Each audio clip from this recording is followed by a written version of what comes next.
Innal hamdalillah nahmaduhu wa nasta'inuhu wa nastaghfiruh wa na'udzu billahi min shururi anfusina wa min sayyiati a'malina may yahdihillahu fala mudhillalah wa may yudlil fala hadiyalah. Asyhadu an la ilaha illallah wahdahu la syarikalah wa asyhadu anna Muhammadan abduhu wa rasuluh. Allahumma salli wa sallim wa barik ala Muhammadin wa ala alihi wa sahbihi ajma'in. Ma'asyiral muslimin, usikum wa nafsi bitaqwallah. Kama qala ta'ala fil Qur'anil Karim, a'udzu billahi minasyaitonir rajim.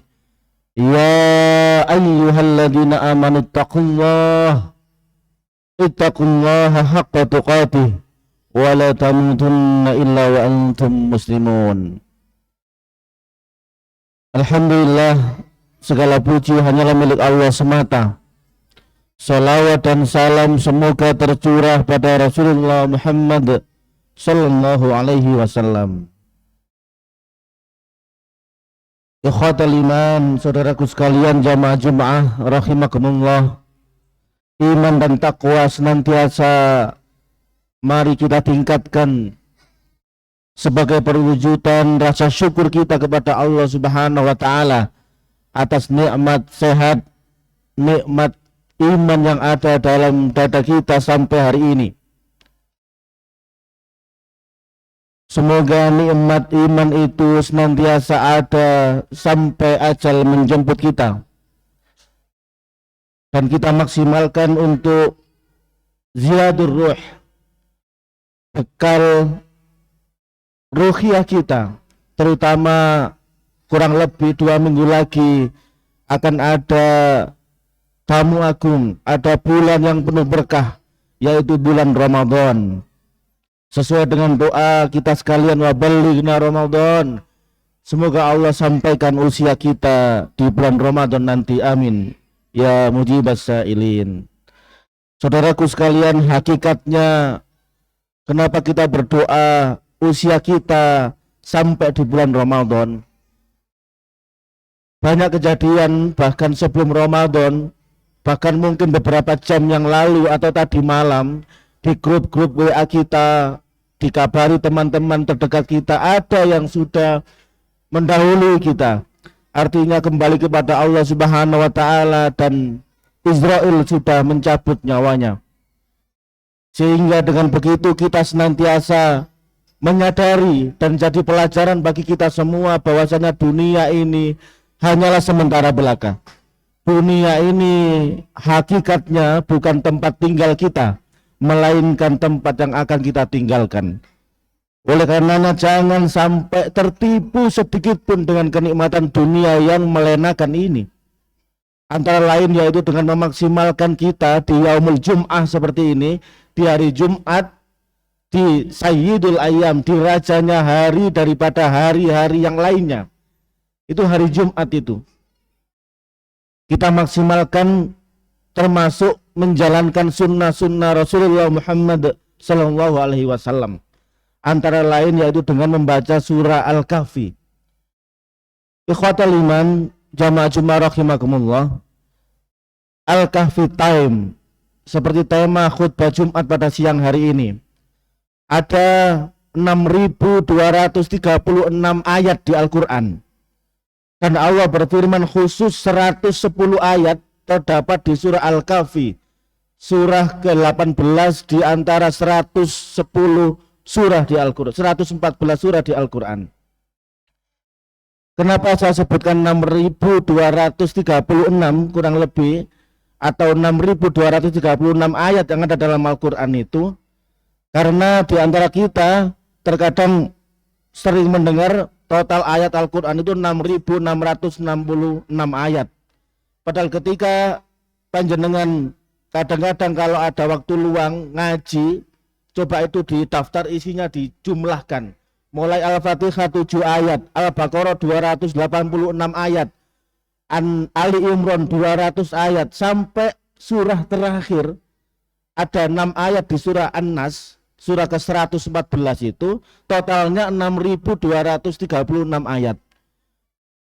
Sedangkan saat ini kita sudah kadung tercekoi mulai kecil bahwasanya jumlah ayat di Al-Quran 6.666 ayat untuk memudahkan saja penyebutan dari sisi bilangan. Padahal aslinya siapa yang menambahi ketika ada ayat misalkan satu pun kita tidak akan bisa membuat ayat semisal dengan ayat Al-Quran atau firman Allah Subhanahu wa Ta'ala. Ikhwatal iman, kembali ke Al-Kahfi time. Waktunya membaca surah Al-Kahfi.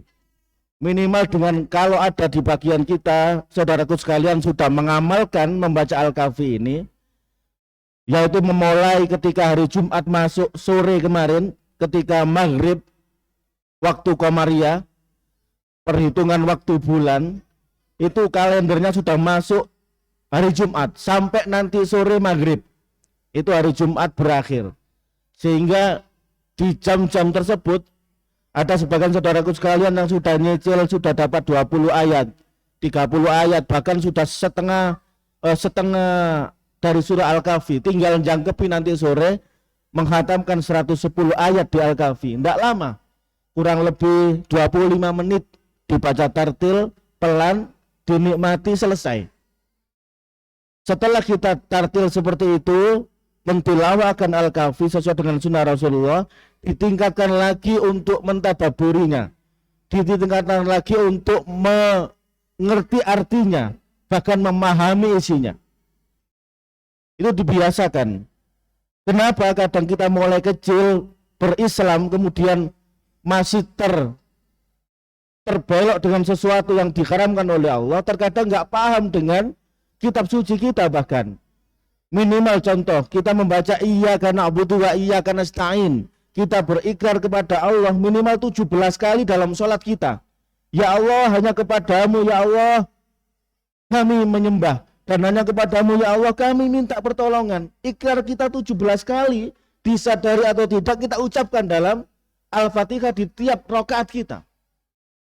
Tapi kenyataan ketika ujian hidup itu datang menerpa, akhirnya lupa ikrar kita tersebut, sehingga kita sudah kadung putus asa, minta tolong kepada selain Allah Subhanahu wa Ta'ala. Naudzubillah summa naudzubillah. Tidak lolos dengan ujian musibah, dengan ujian kemudaratan yang diberikan oleh Allah kepada hambanya, hanya gara-gara tidak paham. Ada adik kecil sekalian dipanggil, coba tolong tahu artinya at-tahiyat akhir, tahu artinya doa iftitah, kabiro, atau Allahumma ba'id baini, dan seterusnya. Kadang mereka hanya hafal saja tapi tidak tahu maksud dan artinya.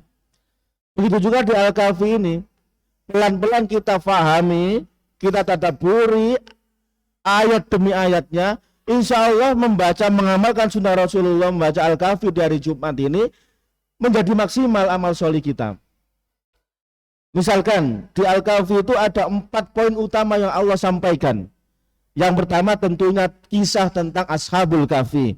Ada 7 orang pemuda dengan 1 anjingnya yang dia hijrah dari pemimpin yang zalim.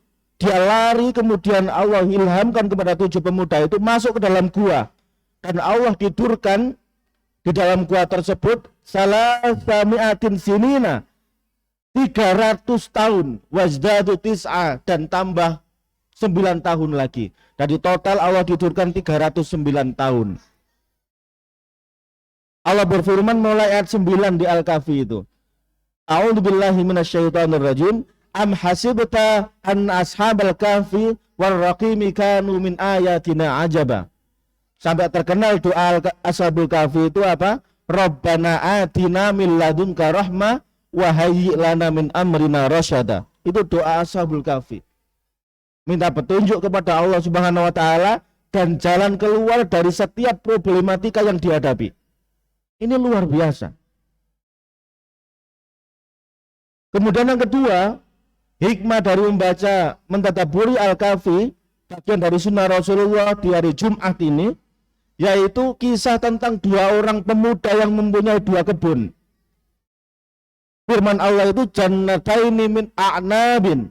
Ada salah satu pemuda Pemudanya ini biasa-biasa saja, miskin, ya, kebunnya juga kecil. Nah, satu pemuda lagi digambarkan oleh Allah dalam Al-Kahfi itu, dia pemuda juga tapi punya kebun yang luas. Jannataini mi'at nabin, punya 2 kebun anggur yang luas, di sekelilingnya itu dibatasi dengan pohon-pohon kurma yang kokoh, yang lebat, dan buahnya luar biasa banyaknya.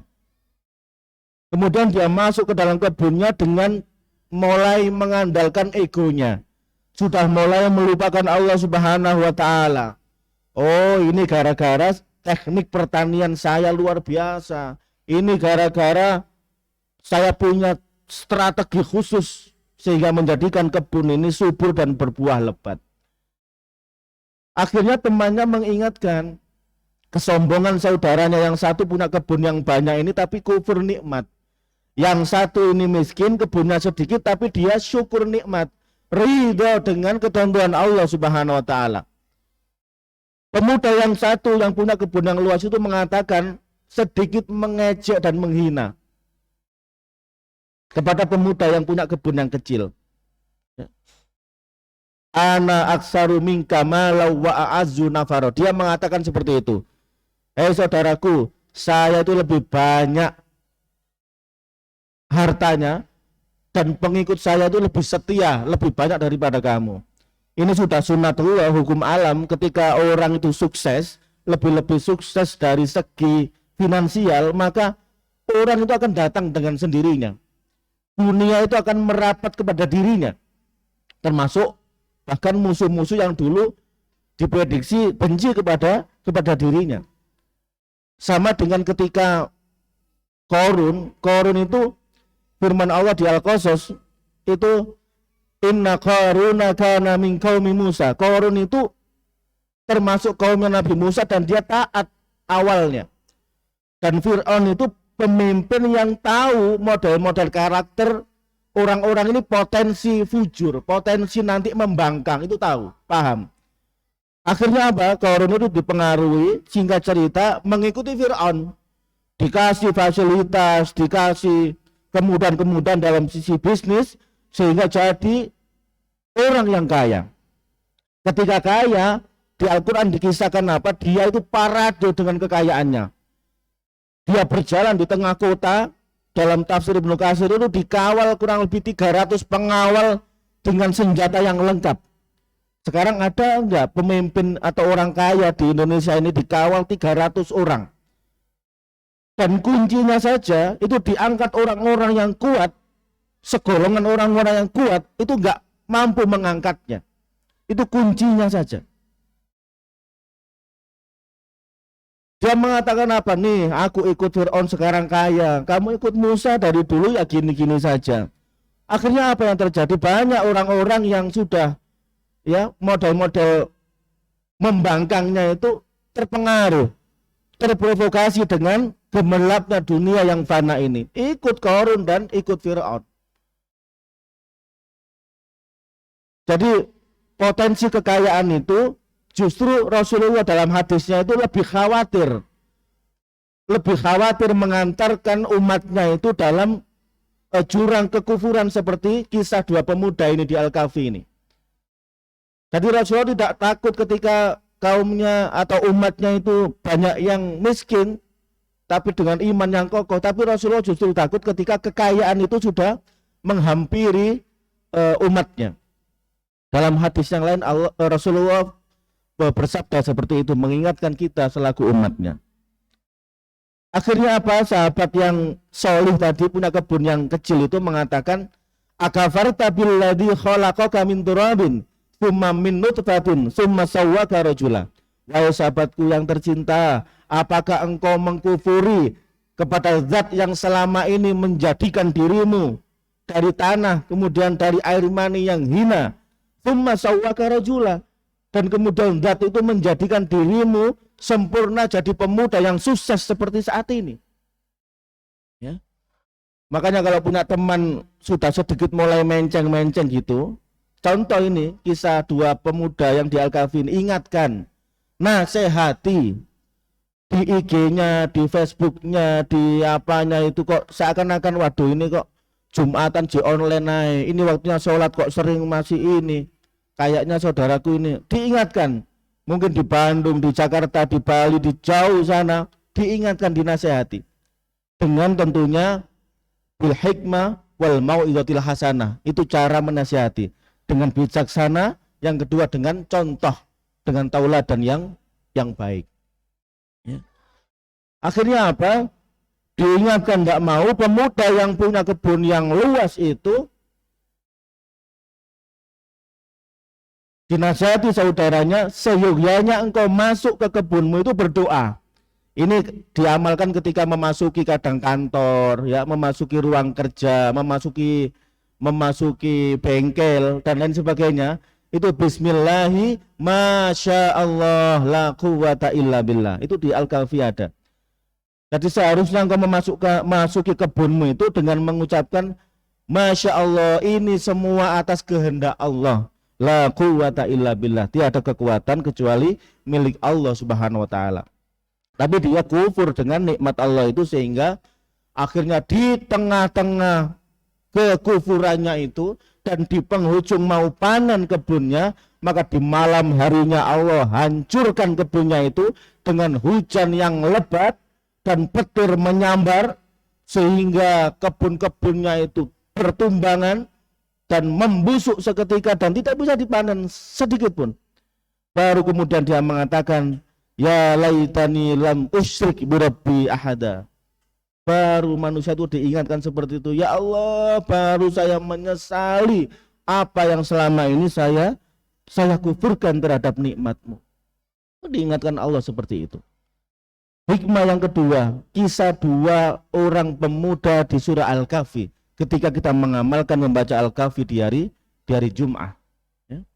Karena riwayat Al-Hakim ini, man qara'a surat Al-Kahfi yaumal Jum'ah adha'a lahu nuran bainal jum'ataini.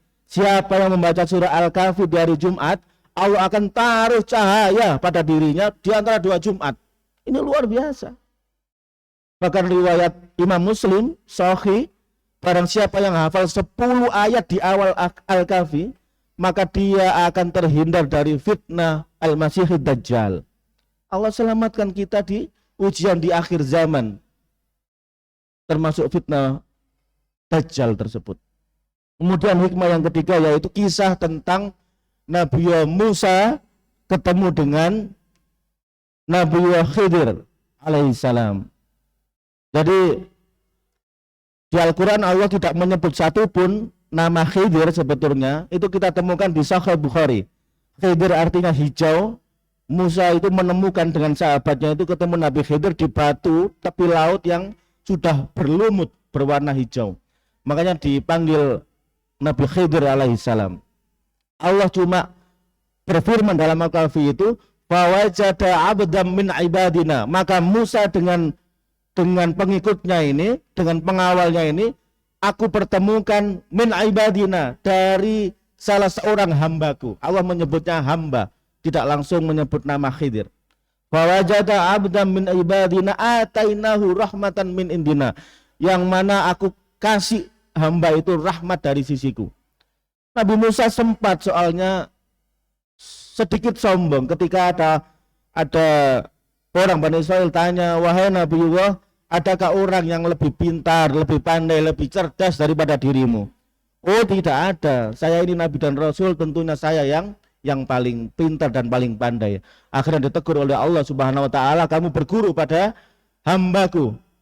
Di sana akan kamu dapatkan pelajaran yang luar biasa yang kamu tidak mengerti pelajaran itu, sehingga kamu akan tanya kenapa ini terjadi dan kenapa ini terjadi.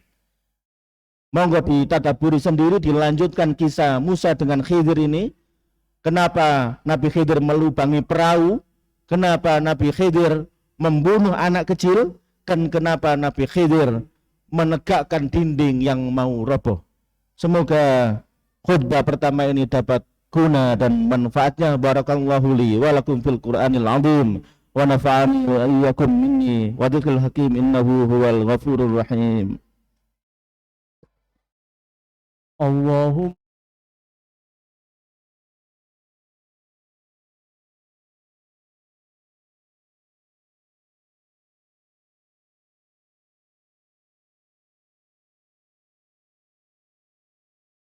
Alhamdulillah alladzi bi ni'matihi tatimmus shalihat.